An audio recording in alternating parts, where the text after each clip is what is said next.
Saya di sini hadir numpang di channelnya teman satu rumah, satu tempat kerja. Jadi kita tuh di sini sebagai langsung aja ya. Kita tuh di sini kan kerja sebagai housemate, sebagai pembantu rumah tangga. Tapi tentu saja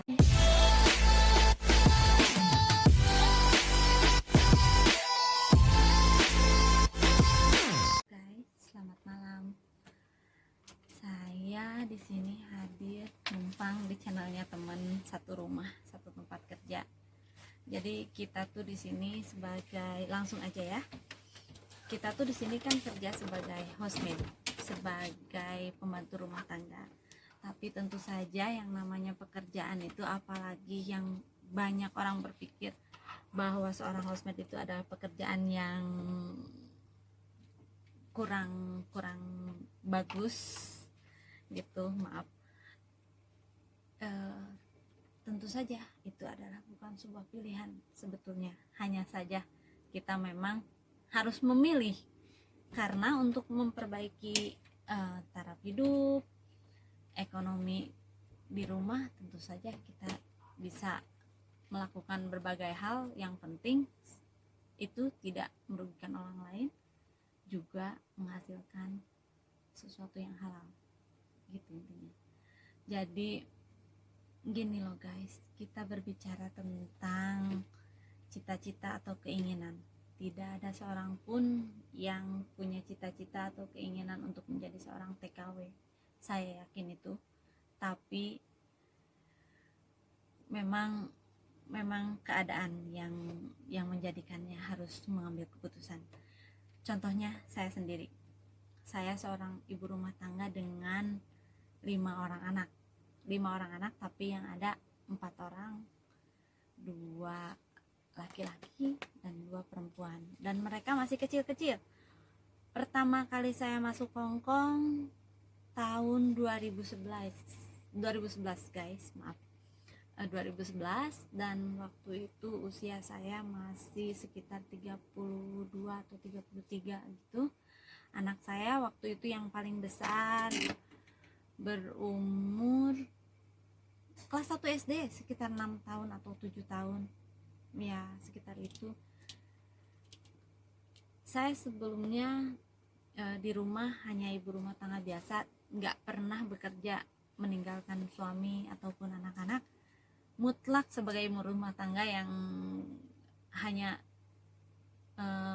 dapat sampingan dari jualan di depan rumah dengan kios kecil ukuran 2x2 meter ya. Walaupun awal-awalnya di saat saya baru punya anak 1 atau 2, awalnya saya merasa cukup dengan hasil yang saya hasilkan dari berjualan di rumah untuk membantu suami, karena suami saya waktu itu ada pekerjaan juga, ada penghasilan juga, walaupun nggak gaji, bukan penghasilan tetap, tapi alhamdulillah untuk sehari-hari bisa ada untuk keluarga, untuk menafkahi keluarga. Dan saya pun membantu suami untuk memenuhi kebutuhan keluarga. Tapi untuk beberapa tahun punya anak 1, 2, semuanya masih terasa ringan. Tapi untuk selanjutnya, ternyata di saat saya punya anak, tambah anak 3, 4, semuanya terasa lebih berat. Dan tentu saja itu hal yang normal, karena dengan bertambahnya anak otomatis bertambah pula kepentingan, kebutuhan, keperluan dalam keluarga. Nah, dari situ saya memutuskan untuk menjadi seorang TKW.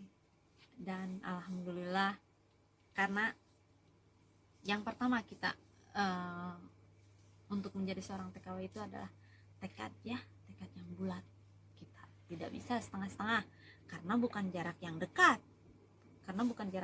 untuk pergi meninggalkan keluarga. Di saat kita mengambil keputusan untuk pergi ke luar negeri, otomatis kita harus benar-benar dengan niat yang sesungguhnya. Dan hal yang penting untuk sebuah niat yang baik adalah 1, izin dari orang tua, juga izin dari suami. Itu yang paling penting menurut saya. Setelah itu kita baru membuat surat-surat keperluan yang lain-lainnya untuk melengkapi izin-izin selanjutnya gitu. Yang pertama adalah izin orang tua dan suami, itu yang paling penting karena doa mereka nomor satu untuk kita ya, selama kita di luar negeri sampai kita kembali lagi dalam keadaan selamat dan sehat gitu. Jadi guys, intinya di saat kita mempunyai tekad untuk bekerja ke luar negeri, kita itu harus betul-betul, bukan hal yang mudah. Kita yang terbiasa hidup di kampung dengan orang-orang yang itu-itu juga, dengan kebersamaan keluarga yang itu-itu juga, atau tetangga yang memang itu-itu juga, berbeda sekali dengan kita harus keluar negeri. Proses pertama kita beradaptasi dengan orang yang satu BLK dulu, tempat penampungan, BLK Balai Latihan Kerja ya guys. Otomatis kita di sana mulai beradaptasi. Saya yakin tujuan pemerintah bukan hanya sekedar memperkenalkan bahasa negara tujuan untuk kita, tapi juga mempersiapkan mental kita di saat jauh dari keluarga. Nah, di BLK itu kita belajar untuk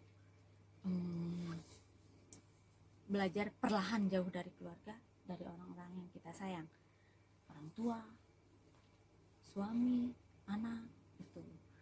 Jadi intinya kita beradaptasi secara perlahan untuk bekerja ke luar negeri itu.